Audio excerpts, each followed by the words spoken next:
Hello, and welcome to another exciting episode of Reboot It. Tonight we're Woohoo! joined by Benny Karnes. Hi Benny. How's it going? Pretty good. How you doing? Good. So this is episode 74. We're recording this on Thursday night at 7 p.m., June 8th. So I'm going to read you the upcoming conferences, but quite frankly, we've got a couple of these that are tomorrow. So they may have passed by the time you hear this show, but I'm still going to Get to read. him now. Huh? Get to him now. So upcoming conferences. Circle City Con starts tomorrow, June 9th. It runs through the 11th, which is Sunday. Is that right? Yep. Matt Perry is on his way there. I think he was leaving after work to drive to Circle City Con. So I believe you are correct. CircleCityCon.com. If you want to go, you can probably get tickets. I don't think they're sold out. B-Sides Pittsburgh, June 9th, which is tomorrow. It's www.bsidespgh.com, and Justin Rokowski is on his way. Probably not now, unless he went up early. I'm not sure. Pittsburgh for him is probably about a couple-hour drive. Yeah. But anyway, he will be at B-Sides Pittsburgh. If you have questions about HackerCon or Secure WV, ask those folks if you're at those conferences. Yep. Look them up. B-Sides Cleveland, June 23rd and through the 24th. The B-Sides Liquor Lounge Bar. Now I'm making things up. B-Side Liquor Lounge and Grog Shop in Cleveland, Ohio. B-sidescle.com. Cyber Security World, June 28th through the 29th at the Magnolia Hotel. Magnolia. What you know what I'm saying. My dyslexia. Cybersecurityworld.misti.com. Black Hat. Black Hat trainings are 22nd through the 25th of July. And the conference is 26th to 27th at Mandalay Bay in Las Vegas, Nevada. So that's www.blackhat.com/US-17, or just go to blackhat.com. Yep. B-Sides Las Vegas, July 25th through the 26th at the Tuscany Suites in beautiful Las Vegas, Nevada. BSidesLV.org. And of course, the granddaddy of them all, DEF CON 25 at Caesars Las Vegas, July 27th through the 30th, defcon.org. DEF CON does not sell tickets in advance. You have to go there and stand in line. Well, you can if you bought them through Black Hat, you can get them. Yeah. But you still have to stand in line. Yep, you sure do. And if you stand in line long enough, you may not get the actual, the sought after one. Like last year, we didn't get the skull until like second day into it, I think. Oh yeah, they're gone by then. Yeah, that sucks. You going this year?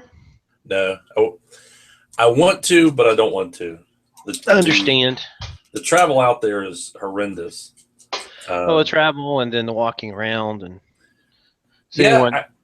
actually, that wasn't too bad because I pretty much stayed in one place. But when I had to go meet some folks that I work with, they were over on the speaker side, and I was over on the CF capture the flag area, vendor area, and all that stuff. Those casinos are pretty long. Thinking of vendor areas, Circle City Con Hackers for Charity will be there. Go see Glenn and Matt. That's what Matt is doing at Circle City Con. He is working the Hackers for Charity booth.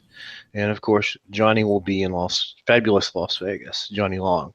So go by, see Johnny, buy some stuff. I was going to say anyone who's seen the picture of the X-ray of my knees on Facebook and knows why I don't go to conferences where I have to walk around a lot. Anyway, I'm having injections tomorrow, and hopefully will give me enough relief to kick the can down the road. I really don't want knee replacements. Too young. Too young. Yeah, they want to do them till you're like 65. Yeah. That's 11 years for me. So, you know, And I was my going to say, you don't look a day over 60. that's very nice.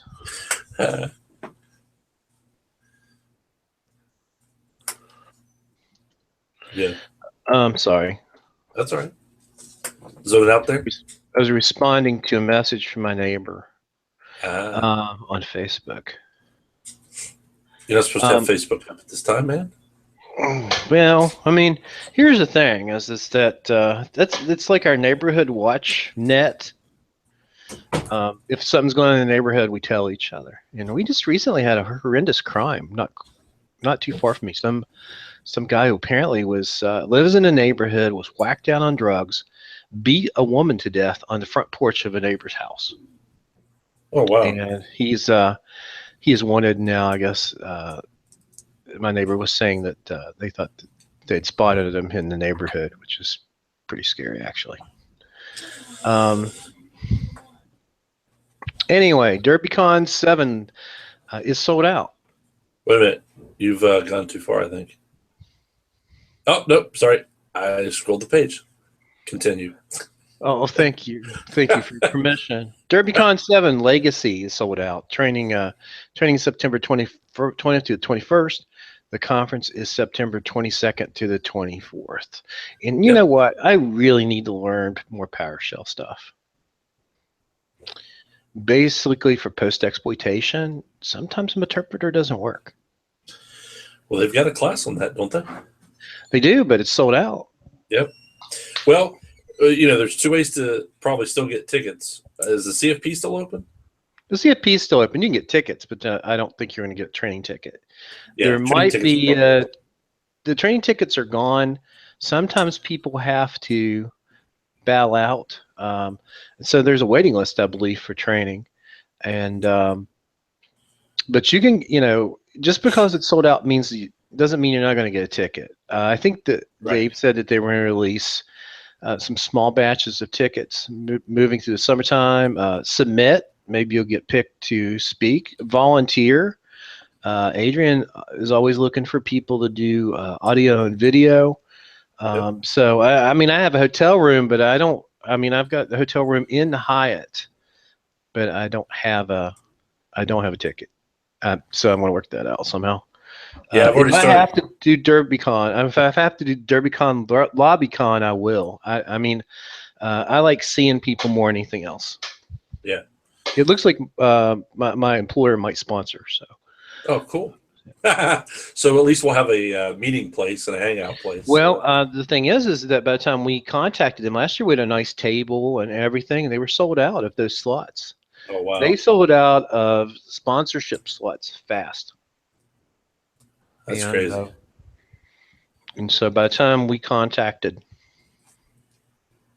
them,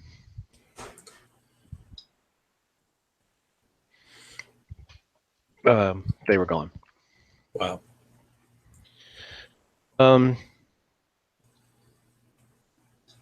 B-Sides DC, October 6th to 7th, in Washington, District of Columbia, bsidesdc.org, excuse me. SkyDogCon, October 20th to the 22nd, it's in Nashville, skydogcon.com. Fixing that link there because it wasn't working. GurCon, October 26th to the 27th, Grand Rapids, Michigan. GurCon, GRRCON.com. B-Sides Raleigh, October 28th. CFP is open. CFP is open for all of these, I believe. I have to check on Skydog, but they may not be open yet. B-Sides Raleigh is in Raleigh, North Carolina. B-Sides Raleigh.ninja. B-Sides Charleston, that's Charleston, South Carolina. I keynoted there a couple years ago. It was a great time, wonderful people. If you're in the Charleston, South Carolina area, definitely check it out. It's at it's the College of Charleston, South Carolina, on November the 11th. I don't know why they went to one day. I'm gonna have to double check that. But bsidescharleston.com is the web address. And finally, HackerCon 8, DOCHO. DOCHO. September 17th through the 19th, South Charleston, West Virginia. CFP is open. CFP closes September 1st. Is that right, Benny? That is correct. So securewv.com is the URL. You can buy tickets. We're looking for sponsors. We are probably going to have some announcements coming up. Are we ready to announce the keynotes? Are we waiting? We're waiting. We confirmed the keynote? No, I need to send him an email. Okay. One of them. I need to send him an email.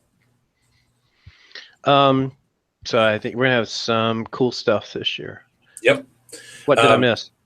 I can tell you that we are in the process of working with a local amateur radio emergency services group to come in and give the technician ham radio test. So that will be probably on Saturday. Plus the guys that are giving the test are also going to be giving a demo of digital, basically sending messages like digital messages with your computer across the ham radio network. Yeah, packet radio. It's about 96 packet radio or slower. Yeah, and it's like super fast. So they're going to be doing that. I'm not saying there's not a reason to have it, but don't expect to send large bursts of data over it. Yeah, you're not going to be surfing the internet. Did they talk about slow scan television or anything?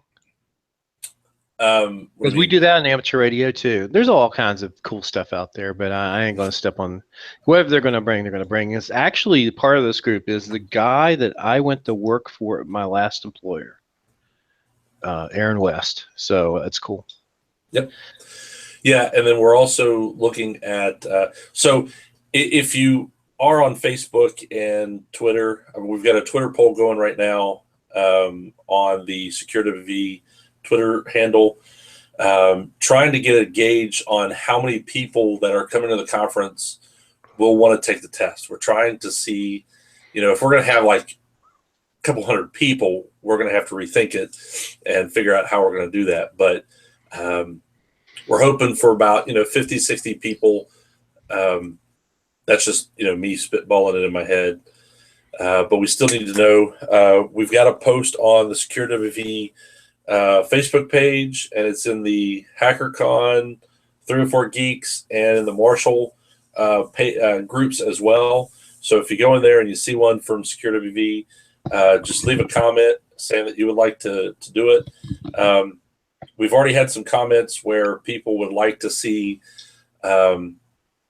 possibly the general, which is the next test, or the amateur extra, which is the test after the general.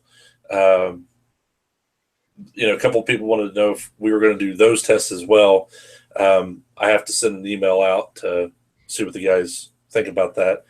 I don't know how long the tests take. I don't think very long. It's only like 35 questions. So we'll see what we can do.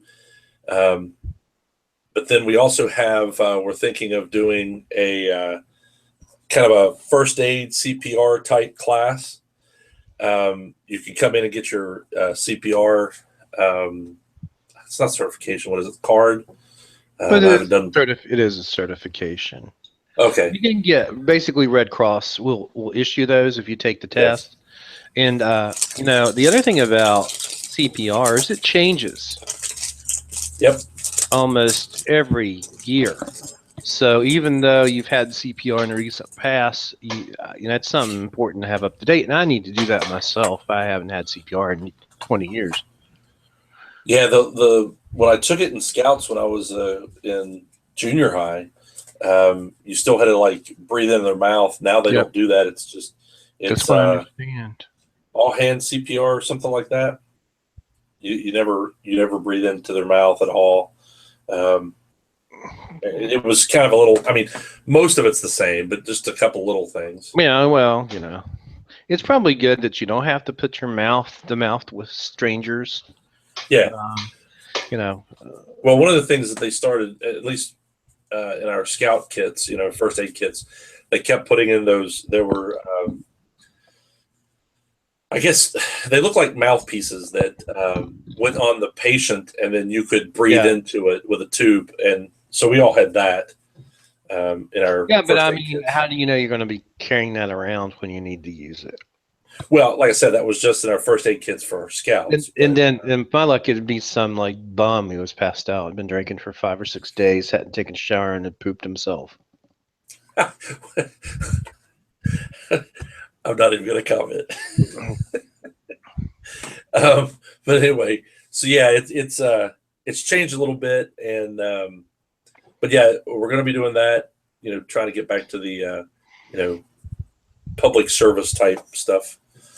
And the first aid, we're going to have. I've got another buddy of mine that he used to teach it in the Army, and he's in the Air Guard now. So he's still a nurse, but he's going to come in hopefully Saturday and kind of work along with that. I'm sorry to hear about his downgrade in branch there. Hey, wait a minute. Yeah, actually, he started out in the Air Guard. I'll give you a hard time. Oh yeah, no, that's fine. He started out in the Air Guard and went into ROTC at Tech and had to join the Army Guard. Yeah. And ended up coming back to the Big Blue. So, but yeah, it's going to be a great time this year, as always. So we have a new feature actually. So if you've got your iPhone, hold it up close to the speakers, and we're going to use Siri to automate a task for you. Hey Siri, go to securewv.com and buy HackerCon tickets. Okay, Google. Okay, Google, buy HackerCon tickets. Alexa. Buy HackerCon tickets and a 40-gallon drum of lube. Big black dildos. Okay, we're done. Thank you. My brother and me TV show, which is actually originates out of Huntington. And they shot a TV show for CISO here. They did something similar. They're like, just go ahead, open your Siri up, and let's go buck wild on your phone. And they were like, delete all Derek's. And then they're like, call Derek. That was a trap. Text mom, Funyuns for dinner? Question mark? No, it's a great show, and I'm going to give them a shout out, even though this isn't a comedy podcast. At least we don't mean it to be. Check out their podcast, My Brother and Me. Justin, he lives here in town. They all grew up in Huntington. The middle brother, Travis, lives in Cincinnati, and the youngest brother, who was also just won the 30 under 30 luminary from I think Fortune magazine, and then he also is an alumni of the year from Marshall University. So it is very funny stuff. Nice. So I'll just wait for my advertising money to roll in. So big brother, My Brother and Me advertising money. One of the things that Justin also does, I have to tell you this, especially from West Virginia, we have these things called cheats, which are gas stations. They're also apparently now, they came out of Pennsylvania and they're up and down the Eastern Seaboard. And so he does this show with his buddy Dwight called Things I Bought at Sheets. And it's just basically them trying things that Justin has purchased at Sheets. His father-in-law and his father-in-law's brother-in-law actually do a show called Court Appointed, which is about court cases. His wife and her two sisters do a show called Still Buffering, which is hugely popular. Did I have there's one more. Justin does a show with his wife, Sydney McElroy, who's a doctor in Huntington. It's a history of medicine show, and it's called Sawbones. So check all those out. And I was not paid for any of these. And I don't really know these people, other than to be acquainted with them on Facebook. But they're really cool shows, and I can't say enough about them. So, okay, that's enough of me advertising other people's show. Also, Amanda Berlin could not be here. She is doing a 3-hour training at the O'Reilly Security Conference in October called Reversing the Kill Change, an Actionable Framework for Defending Against Common Threats. So if you're going up to the O'Reilly Security Conference, check that out. So let's do some stories. Let's do The it. first story is Microsoft hit with antitrust complaint from Russian cybersecurity firm over Windows Defender. So apparently Kaspersky's mad because Windows Defender basically does everything that paid antivirus does. And as a result, they say it's unfair competition since Microsoft owns the product, understands the internals of the product, that it's just basically unfair. And let me pull up the story so I'm not talking out of my butt. The complaint is with the European Union as well as Germany. In Europe, they have much more stringent rules about things like monopolies. So what do you think, Benny? I don't know. I didn't get a chance to read this one, but I just think that it seems like people are constantly going after Microsoft. I don't think they're going to see anything out of it. Didn't Microsoft, isn't Bitdefender or Windows Defender, isn't that, didn't they buy a company that actually did that? I don't know. I mean, Windows Defender has been around for a long time. Yeah, but I thought back in the day they actually bought a company. They may have. Absorbed it. They may have. Back before Windows Defender is, I recommend it to people because it's free and it works. Yeah. It works as well as any paid antivirus. And of course, antivirus has its own issues. It's only going to detect known threats, but Windows Defender is what. In fact, if you go to Reboot It website, rebootitpodcast.com, and look at the resources page, you can see that I recommend both Windows Defender and EMET. Those two together are excellent free tools from Microsoft that does a lot to secure your computer. Well, and the other thing too is, okay, what if there's an open source tool? Well, I guess they're doing it because there are free antivirus out there. Yeah, I guess it's more because Microsoft owns Windows, and right. That's the idea. Yeah, and they're basically hitting Kaspersky's bottom line, so they feel that they have been damaged in the free marketplace, and therefore they're asking for relief. I'm not sure what that relief will be. $1 billion. Who knows? I mean, we've done shows about privacy laws and the other sorts of things that are a little bit different in EU. They're very strict on some of these things. So it'll be interesting to see how this comes out. Yeah. Anyway, U.S. hacker planted fake stories behind Qatar crisis. So this is another situation where the FBI is pointing fake news, the finger at these so-called Russian hackers. And I'm sure they have signal intelligence to back this stuff up, but I would hope so. So they're saying it's the same sort of techniques that were. I'm sorry. I opened up that CNN link, and of course I got an autoplay video. But it's the same sort of thing that allegedly happened in the 2016 election here in the U.S., where the use of fake news, or whatever you want to call it, I hate the word fake news in itself is a loaded term. Well, yeah. But, how long have we been doing propaganda, public opinion and propaganda, and what's the Army call it? They actually have Propaganda. units to do Psyops. information warfare and psyops. Yeah, so Yeah. it's nothing new. The case of Qatar, it's really weird. Basically, every Middle Eastern country has turned their back on Qatar, and Qatar is very important because guess where a lot of American assets are located, as well as the command that is carrying out the war on ISIS. Qatar, big What? yeah, big What? air base there. Oh yeah, There is? yeah. Anyway, Not that I've trying. actually been there. I do have a Anyway, T-shirt. yeah, I was in Qatar. I have a T-shirt. Yeah.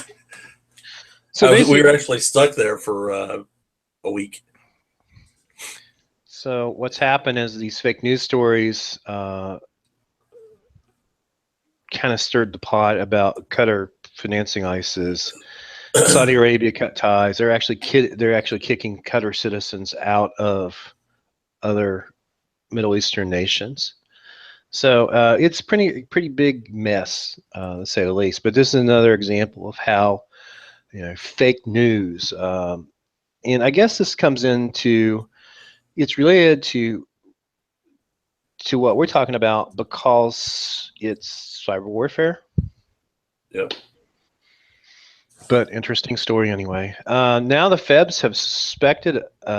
They've nabbed this woman who's in her 20s. She's an Air Force veteran who was working a private contractor for leaking a classified report of how Russian hackers tried to break into a private firm in Florida that makes voting machines.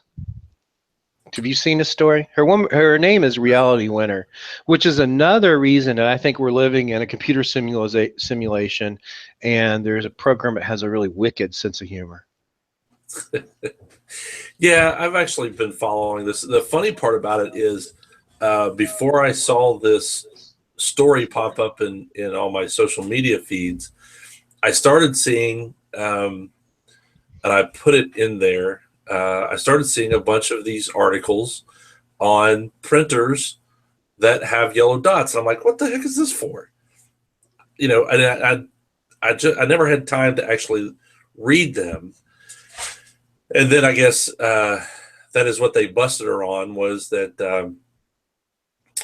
they used evidently color laser printers all have little dots that they put on the page that you can track back who makes it, where it was, and all that stuff. Mm-hmm. So that's kind of interesting that they did that. I've also seen some other things where they talk about how convenient this is. All of a sudden, like on the same day that the Intercept gets the document, she gets arrested by the FBI. Everything happens so fast, but yet there are other, clear cases that they're dragging their feet. So I don't know. I'm curious to see how all this shakes out. It's just one of those things that everything it's the perfect storm, if you will, or it seems that way. Well, I think that this woman saw herself as a patriot. She saw information, what she thought really puts in doubt the election, and she doesn't like Donald Trump. The other perfect storm is apparently she very publicly criticized the sitting president. Yep. And there's been stories about how this is not Trump's war against leakers. In this case, I think it's pretty obvious. If you have a clearance and you have access to top secret material, I don't think she denied it. She thinks that she's Snowden or Bradley Manning, or excuse me, Chelsea Manning, where she's doing leaking. This is leaking as political protest. Unfortunately, it'll probably put her in Leavenworth for at least 30 years. unless somebody decides to, on down the road, like in the case of Bradley Manning or Chelsea Manning, there's a presidential pardon. But we'll see. We'll see. The other thing is, after Snowden, you think that they had learned their lessons. Part of dealing with classified materials is compartmentalization. The question is, why does she have access to this? Yeah, and one of the articles that I read said that it wasn't even the document didn't even come from the area that she was in. What she had clearance for. So, and it goes back to the Manning thing. He had documents that when he released that were way beyond what he really should have been able to acquire. How did he get them? Where did he get them from? Well, in his case, they're diplomatic cables. Well, again, it's he was in charge of he was a courier, basically, is my understanding. Well, but there were some documents that he shouldn't have even been around, from what I understand. So, well, that's a good question. I mean, it comes down to, okay, so there's too many flags that make me go, I need to get more information. I need to read up on it before I can actually make an informed decision on it. I don't know. Some of the stuff that I've read is it just makes it. And the funny part about it is the stuff that I read it from was both sides of is both left and right. So it's not, you can't say, well, it's fake news on this side or it's not on that side. Well, I mean, we turn everything in this country into a political football, including today was the day that the former director called me, testified before Congress, and I couldn't sit through it. I thought that I would, basically pick up the highlights from Twitter and Facebook, because I tried to watch the news last night and I was up very late, and that's all they talked about. And we're in a situation now where we have one news story and we talk about 24/7, 365, and they'll bring on experts to, spin. And by the time you're done watching even 2 hours of it, your head is spinning so much you don't know what to believe or which way's up. Nailed it. To spin it. I mean, come on. You were, you've got a degree in journalism. I was in public affairs for master's a few years. Okay, master's degree. Sorry. Yes. I said degree. It was a master's degree in journalism. So yeah, I'm being stupid. And this is exactly why I stopped watching news shows years ago. Just Can because. you have an ice cream truck outside? No. Are you going to run out of here and start going, no, ice cream man is coming? It's creepy. If anyone gets that reference, email Bill. Yeah, ice cream dot ninja. Ice cream dot ninja. Crap, now we got to go buy that. No. I'm not buying any more domains. I've been on an assessment where I've been buying domains like crazy. Yeah, so I don't know. I've got to get more information on this before I can really say yay or nay that I don't know. From what I've seen, it could be faked. I don't know. But anyway, underneath that link, I put one for the EFF where they have a list of printers that do or do not display tracking dots. So I haven't had a chance. Been around for a while too. I mean, this is not new. It's just right. Well, kind of weird that's how the forensics. Well, not really forensics investigation, but I guess it is.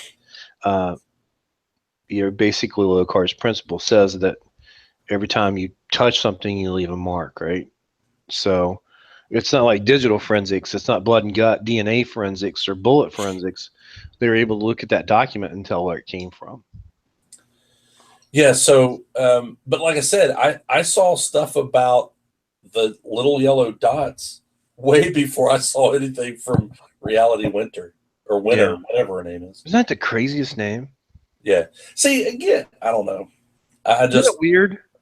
It's like someone's perpetrating this huge joke on us, and it just gets more and more surreal. Well, here's the crazy part. So before I could actually get, like I said, I saw the dot thing come across, and I haven't been on Twitter or Facebook much.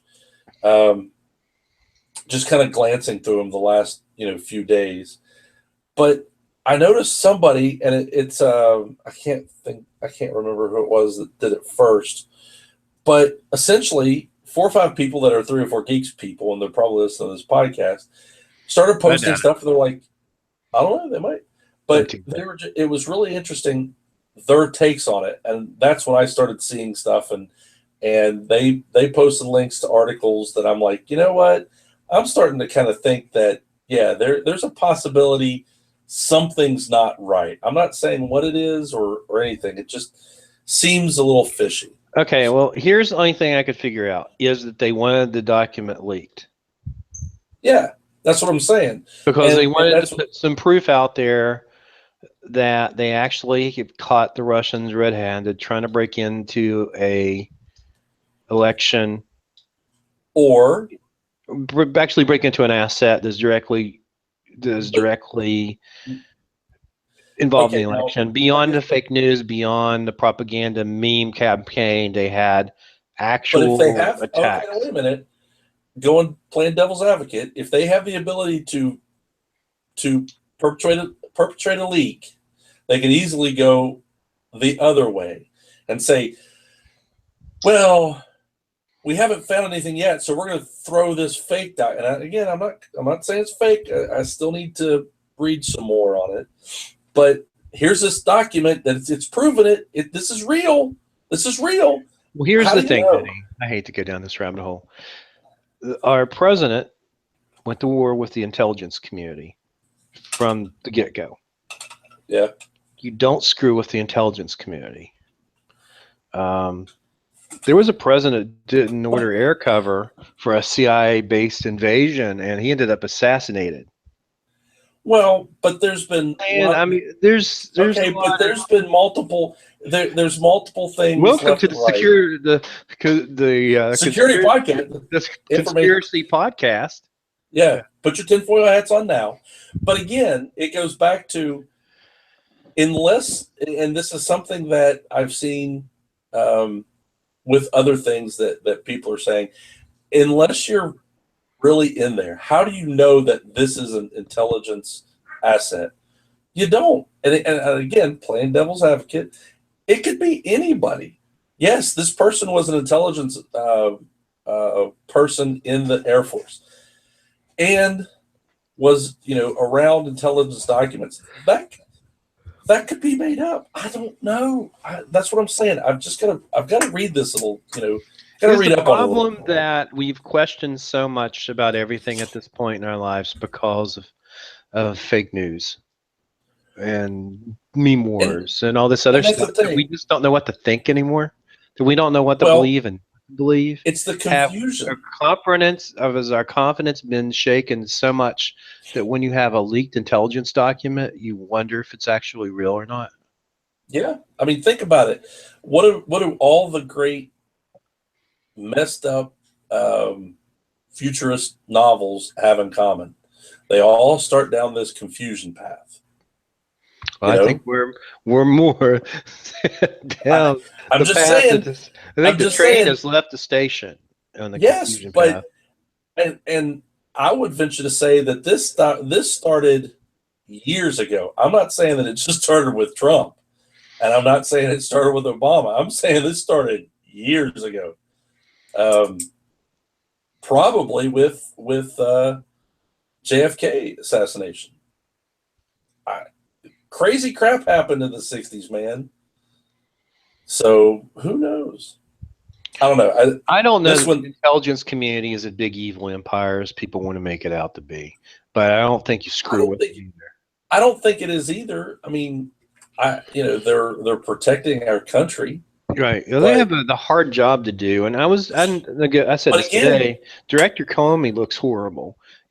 Former Director Comey looks horrible. If you look at Mike Rogers, he looks like he hasn't slept for 2 weeks. Yeah, and he's not just the head of NSA and signal intelligence, he's also the commander of Cyber Command. He's not in a rash of shit every day. Well, but the other thing too is we always tell people what do you need to get into just about any place in the world? Pair of khaki pants, a polo shirt, a clipboard, and maybe a hard Yeah. hat. I just did it. I did a physical Okay, assessment, but now, we walked.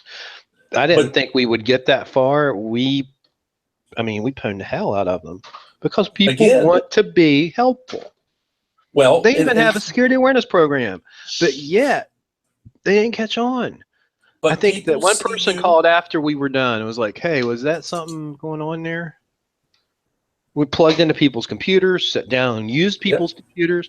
If you are wearing, in this case, we were carrying tablets around, so it's made them look official, and we've actually got Well, that feedback. that's the modern day equivalent of a clipboard, I guess.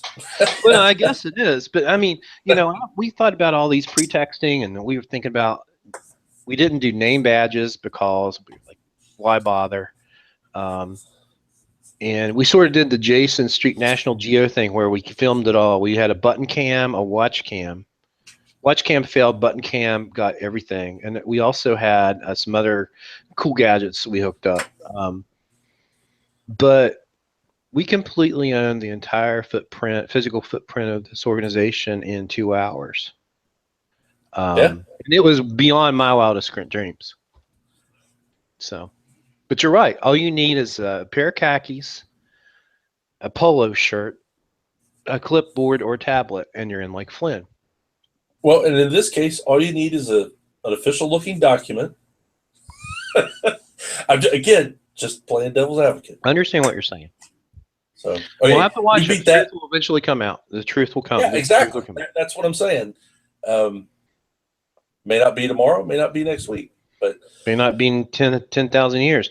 I understand there are still sealed documents from the Kennedy assassination. oh yeah, That have not been unsealed. And I mean, we found out who Deep Throat was, right? The guy, after he died. Well, no, it was right before he died. Okay, right. Okay, he had terminal cancer, right? Yeah, I didn't think we'd ever know who Deep Throat was. And Woodward and Bernstein both guarded his identity. Now it's weird because I turn on the television, I see John Dean and Carl Bernstein sitting on the same panel on CNN. Well, and here's the other thing. So going back to that, they held so close to their source. Yeah. And even with Snowden, didn't they hold close until it was time, until they came up with the goods, right? In the case of Snowden, he fled the country. He went to where'd he go? Hong Kong. Yeah, I believe Hong Kong. But here's the thing. There's a couple of there's a documentary and there's some interesting news on movie out there. They were doing things like putting their phones in the refrigerator to have conversations. But here's the thing. Okay, so all that stuff happened, but yet this time around, they burned their source before publishing. I don't know. I mean, you're talking about The Guardian. Is it The Guardian that actually published this? The Intercept. The Intercept. Yeah. Who knows with The Intercept? The Intercept, again, I've heard them described as a bunch of goons. The Intercept are very much anti-establishment. They have an anti-establishment streak. I don't think that they meant to burn her. They just didn't understand.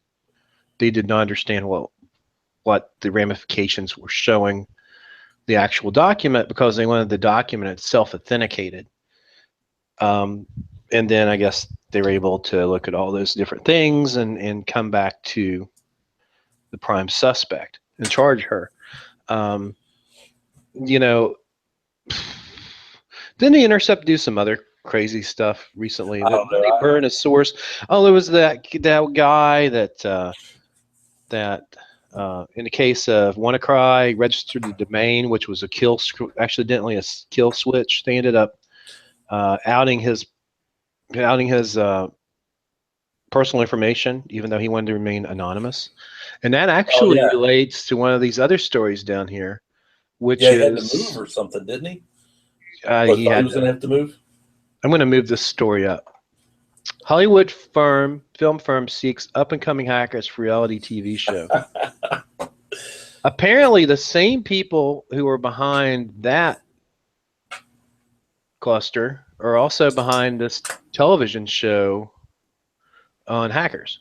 And there's a lot of warnings I've seen going around uh, Twitter saying, don't talk to these people because they're the same people who burned. What is his name?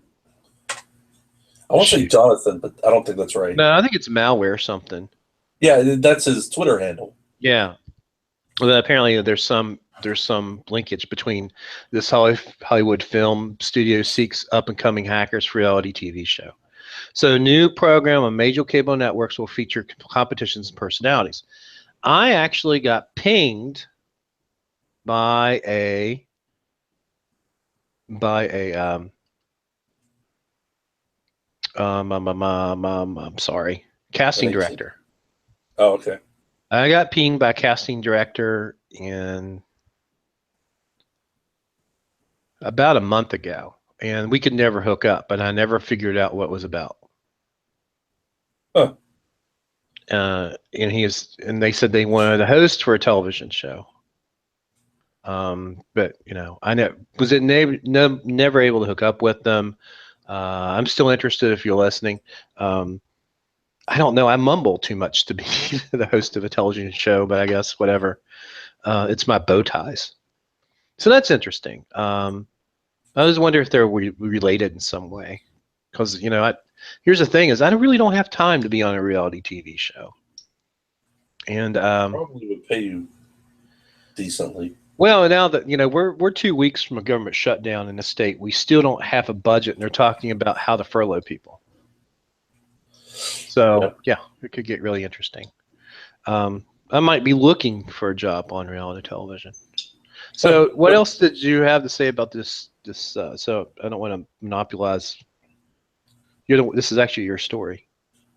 Well, I just put it there because I thought it was comical. I wanted to get your take on it. It's interesting. It's scary. I know that Jason Street works very hard, and other people work very hard on making sure that people understand what hackers are. There are good hackers. There's bad hackers. Leonardo da Vinci was a hacker. Albert Einstein was a hacker. It was people who took information they had and made it into something better. That's what a hacker does. And if we're going to come up with the reality TV shows for up and coming hackers, you wonder what the narrative is going to be. Yeah, and one of the things that I saw on it was, it was basically kind of a Who's Got Talent type show. I don't know how you can do that. I don't know how you can make it interesting. How do you make a hacking show interesting? Of course, I say that, and we've got Mr. Robot, which is interesting. Different. Yeah, but the thing about Mr. Robot is this whole Elliot multiple personality stuff, which was kind of cool, has gotten really weird. And I don't know. I mean, I still watch it. It disturbs the heck out of me every time I watch it. And to be honest with you, the whole thing is a mind fuck. Well, yeah, I mean, I hope they don't make it that way, but I think something like Jason Street's Nat Geo thing was really interesting. Yeah. Now the problem is now I've got clients who tell me I want an assessment just like that one. Well, there you go. Yeah, that's what we did. That's what we just did. Get to play with spy cameras and stuff. They want video. They don't want just a report. But the thing is, how are you going to do that as a America's Got Talent type thing? Or I don't know. Let's put it into reality. Well, I mean, have you ever seen Tiger Team? Chris Nickerson did a show called Tiger Team. There's about 7 episodes of it out there. You can still find it on YouTube. And it was about them breaking into places, and it's a really good show. The problem is that I don't know if it was Chris or the guy that was with him was like apparently damaged the rental car, and so the rental car company is like, it's okay, we'll take it out of your insurance, right? And they're like, what insurance? So Court TV, I guess, which was the producer at the time, shut down production because were not properly insured. Wow! But it was a really excellent show, and Chris is really He's a charismatic, interesting person to watch. But I look it up. It's out there on the on the YouTube's Tiger Team. It was a Court TV production. Is Court TV still around, or they call it something else? I think it's IDTV, maybe. Yeah, I can't keep up with that. So they run like forensics files and things. Yeah. I get to see that all day at work. But anyway, Yeah, I wanted your take on it. I don't think it would be there would be quite a few people that would be interested, but well, I don't know when who you they're going to go, get. Who they're going to yeah. get a bunch of script kiddies? Well, and then I if mean, if are you they do going to it get like people if who are you actually going to do good by the community and not make it into a narrative of old scary hacker wears a hoodie? exactly, and then if you put it into perspective, like like a survivor type thing, man, those are backstabbing people to begin with. In Survivor, how are you going to do that to people who what if like three or four people know each other, and the thing I is don't know. to social engineer their credit card information, or I don't know. Well, I mean, the thing is the community, the hacker community is pretty small. Exactly. Is pretty small. I mean, there are thousands of us, if not tens of thousands of us, but basically everyone knows everybody. Um, and it would be interesting to see who actually does this. I think they're probably going to get shunned by the community, being Yep. sellouts, or they'll go find like recent graduates, university graduates, or I'm sure it'd be an awesome opportunity for them. I'm concerned, and we'll have to see what happens. Just because they're proposing or even casting for, doesn't mean it'll actually become a show. Right. The Nat Geo with Jason Street's called Breakthroughs, and I think it's called do you know the name of the episode? No. But basically, they rob a bank in Lebanon with permission. So it's him and Khalil and Darren Kitchen. Darren Kitchen from Hack 5, and it's a really good show. Now, actually, Dave Kennedy and Martin Boss also make a cameo appearance because they start at DEF CON, and they actually talked to Dave for a couple of minutes. I mean, Dave wrote the Social Engineering Toolkit, which is still paying off. Those HTA attacks, if you can get people to click those links and download those HTAs, you're in like Flynn. The other thing is Unicorn. Check out Unicorn if you're a fan of using HTA attacks. Both of those are trusted sec products, and Dave was an author. Also, I think Jess and Elsie also worked on Unicorn, but great products. And best of all, they're free. Yep. Free as in beer and free as in speech. The other thing I have to say, if you want to learn how to code, go out on GitHub and fork yourself a project and read the code or see if you can find bugs in a code that you can report. And that's how a lot of people learn how to code, is reading other people's code. And then once you start finding codes, go and watch Mike Baker's How I Automated Bugs, yeah. Bug Bounty. Yeah, That was awesome. It was awesome. That's from Secure WV HackerCon last year, and he also gave that same talk at AID. And I think he's one of those people that is just constantly messing with stuff. Yep. My problem is I'm trying to fly in Azure. I'm trying to fly in I'm sorry, and WoW, the new expansion. I'm trying to get my flying mount to fly, so that's what I've been focused on. And it's like I sit here and I realize, I could have done so much if I just hadn't been playing that stupid game. So today, I played for like 10 minutes and I turned it off because I had to go do the dishes, cook dinner, and et cetera, et cetera. So it's hard. And the other thing is that when you're on assessments and you hack something, it's like, man, I've got to find some more work because the fun part is actually doing these. We did doing these assessments. The report sucks, but hacking is a lot like gaming. You're gonna have So you to. getting You're some gonna have to. good hacking. Yeah, good hacking. You need to let me watch you do one of your assessments one time. Maybe I had to pay one of my students to go on this physical thing because everyone in that organization knew me. Well, everyone forgets a big, tall, bald, fat guy. Yeah, well, No, they don't.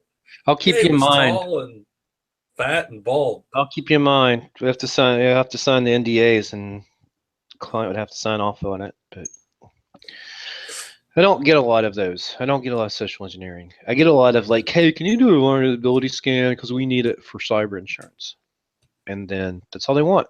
And even assessments that include social engineering, I get things like, I don't want shells on my network. I'm like, how am I supposed to do social engineering if I don't get shells in your network? Yeah. So we've actually worked with things like bug documents um, instead of that. But unfortunately, if you want to truly do what an attacker is going to do to your network, you have to take the gloves off. And I've never had an assessment where all the gloves were off. Yeah. Anyway, it also makes it less likely you're going to break something, I guess. And I think that deep down, that's what most people are afraid of.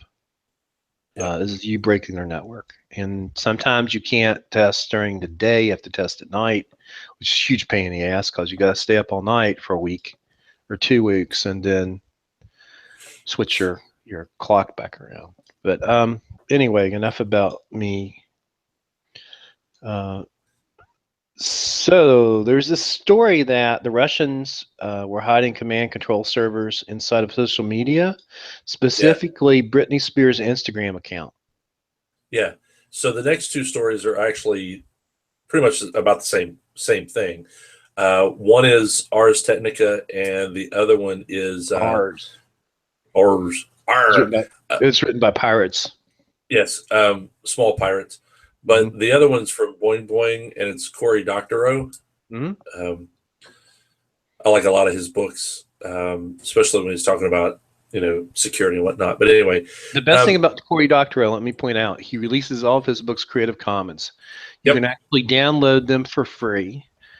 And then if you like them, you can start buying them. But the idea is give it away, give people samples, and then if they feel like it's worth paying for, you pay for it. Yeah, and there was one I want to say it's Big Brother. Yeah, Big Brother. It was really good. It was really good. But anyway, so there's trying to find the name of the antivirus provider ESET. Okay. Had a report on Tuesday, and I think this is like European Union antivirus. I don't know if they're in the States. But anyway, they basically said that this Russian-speaking hacking group called Turla, Turla, known for its cutting-edge espionage malware, basically was setting comments in her Twitter feed or Instagram, whatever. And they describe how the malware would actually get the bit.ly address, but it would go in and it would check all the comments on her feed, and it does a hash on it. If the hash matches 183, then and why 183, I have no idea. But anyway, it then can pull out the bit.ly address and then go and it points them to a command and control server that they can do whatever. And they said that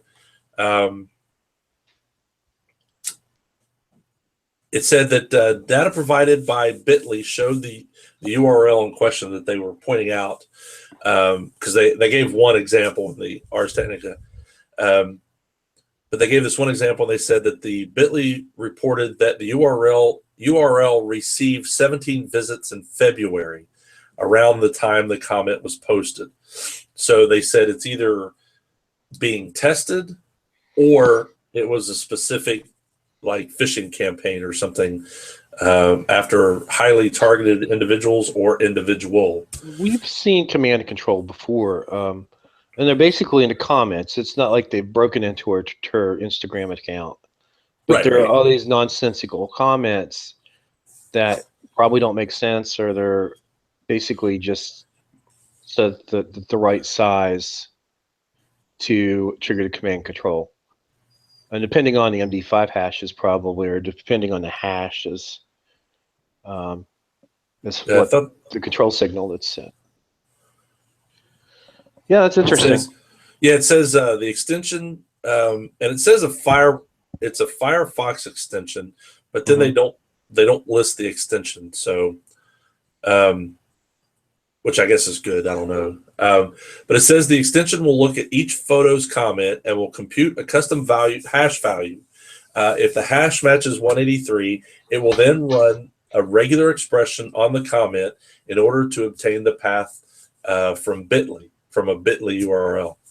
So it was a pretty good read. I haven't read the Cory Doctorow. I started it and it was like on my phone the text was way too small. So it looks like he's gone into kind of the similar stuff. But anyway, it's a pretty good read, and it just shows that they're putting it out there for, like you said, it looks like gibberish, but you never know. Back in my day, now I'm going to tell Grandpa stories. This is a cyber Back grandpa in my day. Back in my day, I used to use IRC command to control bots. Just set up a channel basically, and then it would you can set it as private. People couldn't join it, etc. Not that I ever did that. I'm just saying that's what I've read. Right. So, what was I reading the other day? Somebody was like, "Hey, look at this botnet I wrote," and then they were like, "Oh, it's just for the point of concept." Like, okay. And then, of course, the party van knocks on your door. Yeah, that's when the party van shows up outside. But yeah, and it's like I said, it's kind of an interesting way that it basically finds its way and goes that route. So right. Yeah, it's pretty cool, pretty ingenious, because basically what you're doing is you're using an existing platform and existing accounts in order to send encoded messages to your malware or your botnet or whatever. yeah, and at the bottom of it says that the researchers noted that the Firefox developers are in the process of re-architecting the browser in a way that will no longer allow the extension to work. So, well, you'd have to download the extension, right, for this to work properly. I assume. I mean, there's in fact, Josh Brunty just did a talk, the B-Sides event, about how you can weaponize. I think he was talking specifically about Chrome extensions. It may have been either way. So I have to find that and post it. Maybe have Josh come on and talk about it. We're getting ready for our Gen Cyber Camp, and it's kind of crazy right now, and Josh is running that. It's in 2 weeks. Nice. But anyway, doesn't surprise me. I mean, anytime that you're downloading software from third party, you're going to have a risk. Yep. To the point where some environments, they just tell you can't have them. You can't have that browser extension, or you can't download a specific piece of software. Yep. So, Russian malware. Okay, we got that one. How hackers can run your summer vacation. And Yeah, on this, go ahead and talk about it, because I gotta get pee. I'm about ready to die. Okay. Go ahead. So for the next two stories, they kind of go together. The first one is how hackers can ruin your summer vacation. And the one after that is Tor anonymity. I'm having trouble with that word tonight. Things not to do while using Tor. So the first one is basically, it talks about things that you should watch out for. It's like going to an ATM, making sure that there's not a skimmer there, where you put your card in, you kind of try to pull off, see if there's anything that's been fitted over top of the slot, see if there's anything sticking in the slot. Um, then, of course, you can do, you always watch out for pickpockets and thieves and things like that. But the big thing that you need to watch out for is if you're on vacation and you've got your Wi-Fi on your phone, and we've talked about this in the past, you have your Wi-Fi on your phone, people can actually connect into your phone, maybe use a Wi-Fi pineapple or something like that, and get your information, come between you and what you think is the internet. And then that can ruin your vacation. Other things that you need to watch out for is don't start posting, hey, I'm on vacation for the next 2 weeks, in Florida when you live in, Charleston. Post pictures after you're home, after you're back home. Don't leave your location on your phone when you're taking the pictures, because then people can figure out exactly where you're at. But also that free Wi-Fi, ensure that if you're connecting to free Wi-Fi, take the necessary precautions, like maybe have a VPN app on your phone or on your laptop or tablet. So this is another situation where you're out traveling and you have to be aware of what you're doing. Exactly. And it's now the beginning of summer. Kids are out of school. So I figured this would be a good time just to remind everybody. People are starting to take more notice about encryption. And they're starting to take notice. I saw something the other day, and I should have posted it, where it was a report on how people are starting to take notice, and they are starting to encrypt their hard drives and encrypt their phones and tablets and things like that, and they're just starting to take notice. So everything that we've been talking about over the last few years, people are starting to do, maybe not in major numbers, but still, there's stuff like that. So, and leading into the next story, it kind of tells you if you do try to use Tor, these are some of the things that you may not want to do, especially if you are doing a situation. Let's say you are trying to get out from a bad situation, whatever that may be. One of the things you don't want to do is, you don't want to just take the laptop that you're on, start surfing the internet, and then automatically kick on Tor, because you're probably going to have bits and pieces that may not be going through Tor. You have to be careful on that. One of the things Tor, here's the thing about Tor. It's not perfect. It is not going to give you absolute security. It might give you an absolute false sense of security. Same thing with VPNs. So if you use these things, you probably should understand how they work or how they may not work. Well, and that again is kind of why this, why I kind of put that in here to kind of match with the other. So if you are going out and trying to protect yourself while you're on vacation and you decide to use Tor or, one of the other type services like that, then just be careful on what you're trying to do. And like you said, understand what they do, what they're supposed to do. So I just figured people might want to kind of read up on it, make people start thinking of better security. So. Yep, you're right. So I'm actually going to add a new conference, and it just occurred to me this was coming up, and want to make sure it's in there, which is B-Sides Asheville. B-Sides Asheville is July 28th to the 29th in Asheville, North Carolina, bsidesasheville.com. Looks like they've changed venues. They used to be at a co-working space, and it looks like this year they're at another place, RISC Networks, which is also downloaded. It's also located in downtown Nashville. If you, Asheville, excuse me. Never been to Asheville. It's a really cool town. The foodie town. Lots of great restaurants. Lots of cool things. And I've missed last year, and I'm likely going to miss this year.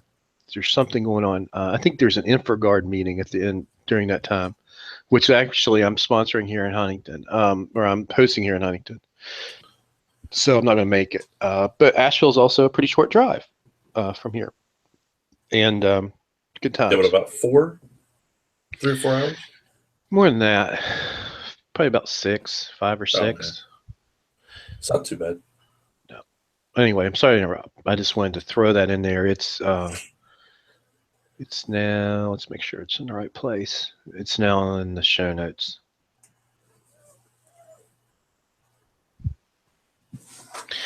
So the last story is why I forgot my password won't go down well with a judge. Yeah, this is going, I'm trying to find the tab. So there were 2 cases in Florida where people were forced to give over their iPhone and Android passwords. They were asked who? No, I think these were actually, well, actually, these 2 cases are, you can't give them just random crap. You have to actually. So they were compelled to give over the passwords. Yeah. By a court, by a judge. Yes. I'm trying to see. I saw this a few days ago and put it up there, but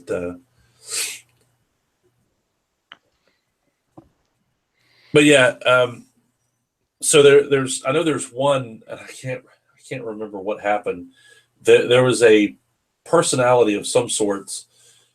She was forced to unlock her phone, because it hinged on the case or something. Well, I mean, we've had this debate for years. I've had this debate with law enforcement. I'm like, if somebody doesn't give you their PIN or unlock their phone, just have a judge compel it, just like anything else, right?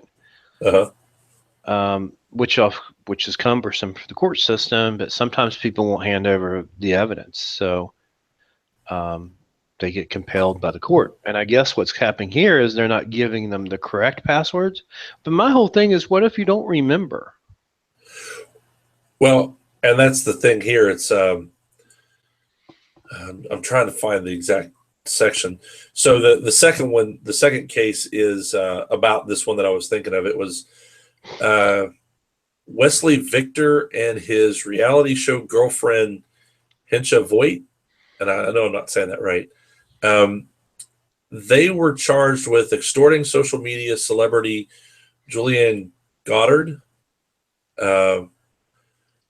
And wasn't there a revenge porn case? Is this the same case from Florida?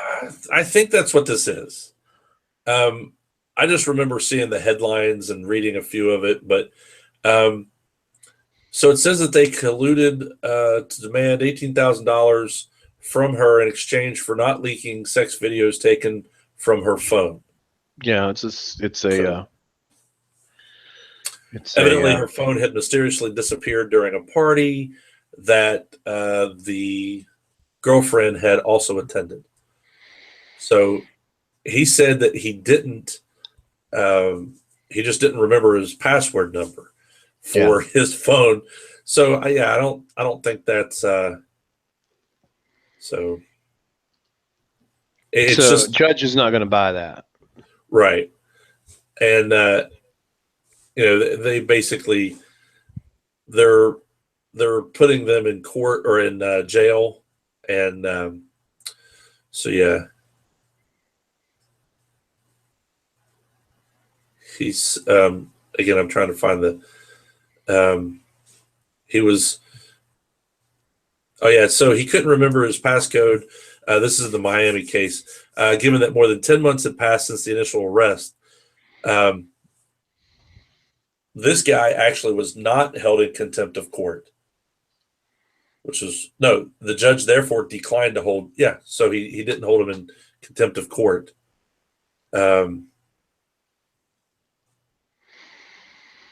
So yeah, I don't know. I guess it's kind of a 50-50. So should have reread this again. It's okay.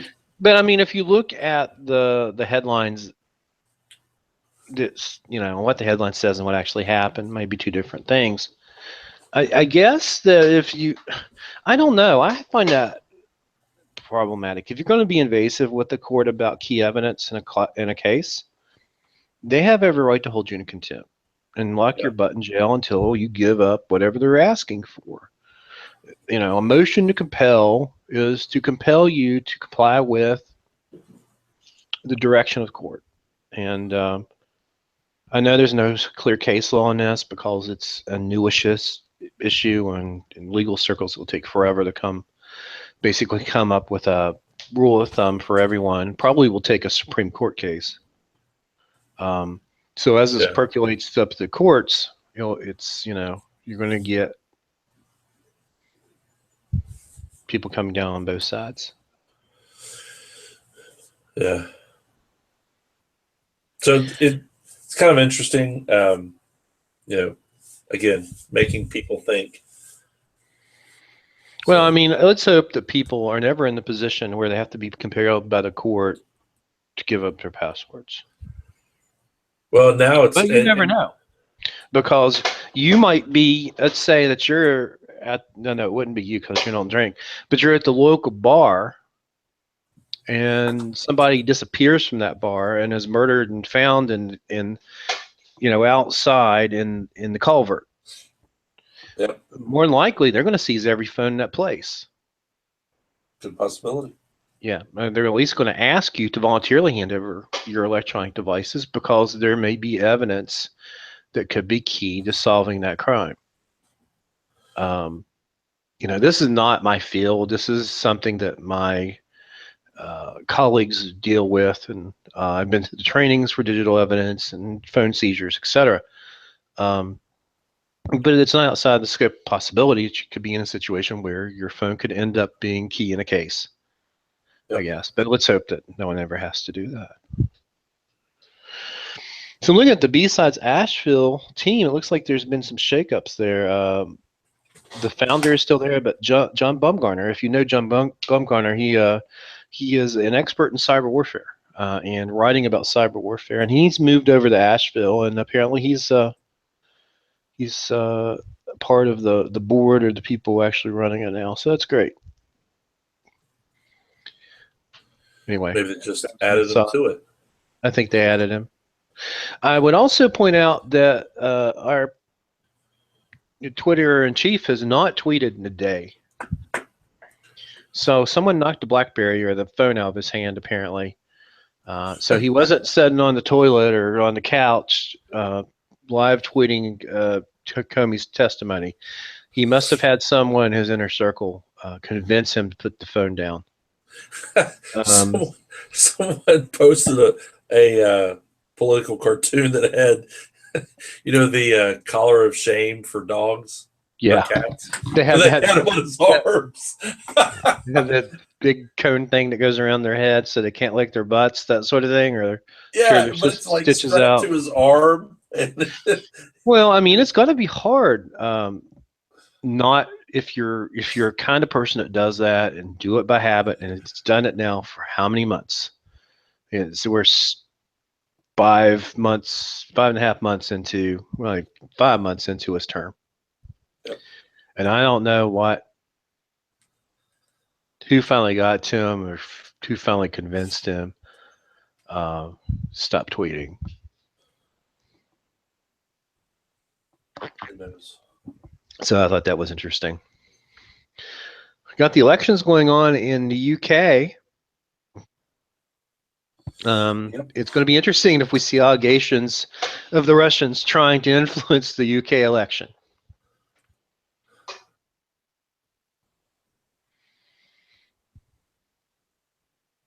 Yeah, I don't think you're going to see anything. I don't know. We'll see. We'll see. I'm telling you. No, I'm just kidding. Anywho, that's everything that we have. You have anything to add? Nope. Well, yeah, I do have one thing to add. Just because I was doing the tinfoil hat part on the what's her name, reality winner, does not mean that I am against the government or intelligence agencies. I don't know. It's not that at all. No, I think that's an interesting question, and I think that it's interesting to look at all the possibilities out there, and anything is possible. Well, I think Because it goes if you back look at to, it from a strategic point of view, if you're an intelligence agency and the president keeps saying fake news every time something is released, you have former director Comey testifying today. What are you doing? oh, sorry, I didn't realize that was coming. Okay. Testifying today, which could implement the president being involved in obstruction of justice. Maybe this was a strategic move. It was a controlled leak to say, hey, this is real. We're not making this Russia stuff up. Because they keep saying it's real, but we've never actually saw a report. The other thing that's kind of sketchy about that is that I've not seen a report. I have not read The Intercept's complete story. I'll be honest with you, but does it say anything about the malware, where the attack was detected, or any of the specific digital evidence that points toward a Russian actor? I don't know, because I tried looking for and I didn't look very hard. I'll be honest with you. Tried going to the Intercept and trying to find. I don't even like to go to the Intercept. Someone told me they went there on a VM because they didn't want to get their browser dirty. But yeah, I don't know.